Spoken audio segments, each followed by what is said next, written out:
А? Жоқ, кеше сіздің. Привет, қалайсыздар? Бүгін эфирге келіп, енді сторисқа шығып жатырмын ғой. Кеше короче қатты шаршаған жолдан, бәрі жиналып шаршағаным шығып, бүгін ұйқымды қандырып, күшті бүгін бодрый болып келдім. Ұйықтап қалды десем, сен ұйықтап қалыпсың ба? Ұйықтап қалыппын сөйтіп. Сонымен келіп, Марикамен тиктоктар түсіріп жатырмыз. Кешке бұйырса парфюмға барамыз. Эфир қосыңыздар, күшті сыйлықтар болады бүгін бұйырса. Бізбен бірге болыңыздар. Қайырлы күн менің оқырмандарым, менің арнама қош келдіңіздер. Бүгін бізде ерке сылқым қызымыз Зарина туралы бейнелейтін боламыз. Яғни Зарина бүгін эфирді неге көрінбей кетті? Эфирге бүгін неге шықпай қалды? Соны бүгін талқылайтын боламыз видеода. Баршаңызға қайырлы кеш. Жаңа дайректті оқып жатырмын, қолдаушылар жазып жатыр, уайымдап жатыр, сториске бір шығып қойшы деп қояды енді. Себебі ойымдап жатыр ғой, бірдеңке болып қала ма деп. Құдай сақтасын, ештеңке болған жоқ, барлығы дұрыс.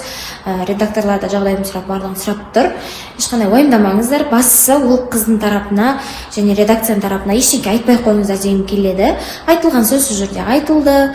Және сіздердің айтқан сөздеріңізден ол қыздың жүрегі ауырып, бір жаман сөздерді оқымай-ақ қойсыншы деп тұрмын.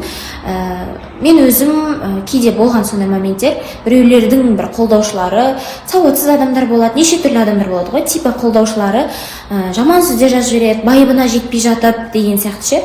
Сол себепті ол қыз ондай болсын, болмасын, сіздер ол тарапқа ештеңке айтпай-ақ қойыңыздар, немесе бір назар аудармай-ақ қойыңыздар, мән бермей-ақ қойыңыздар дегім келеді.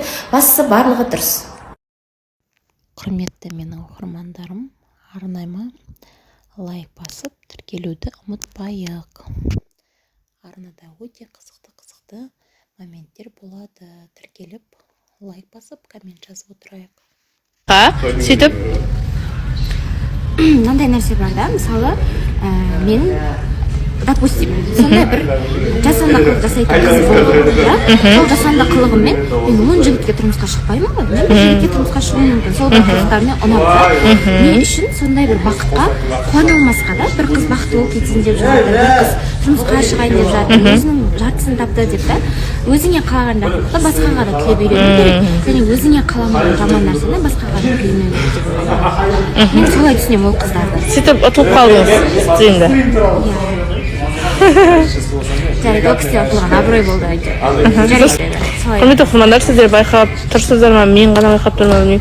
Зарина тәуіржанға ұқсап бара жатқан сияқты, сөйлеу манерасы ма? Сен неге бәрі сөйтіп айтады? Біз бұрыннан бірдей сөйлейміз. Білмеймін, солай, маған солай сөйтіп тұр. Құрметті қыздар, қылықты болмасаңыздар, ол Заринаның кесірі емес. Жоқ, кеше сіздің стриміңізді көріп қалдым. Не деген қылық мынау деп қалдым. Қайсы? Сіз сөйтіп айттыңыз ғой, білесіз ба стримді? Мен сіздің фанатыңызбын ғой. Жоқ, ондай ғой.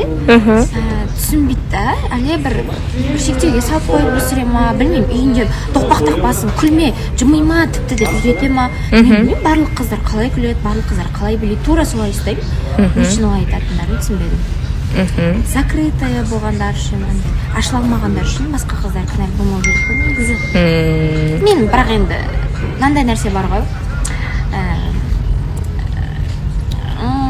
Қазір айтсам кішкене андай болып қала ма деп тұрмын. Келесіне де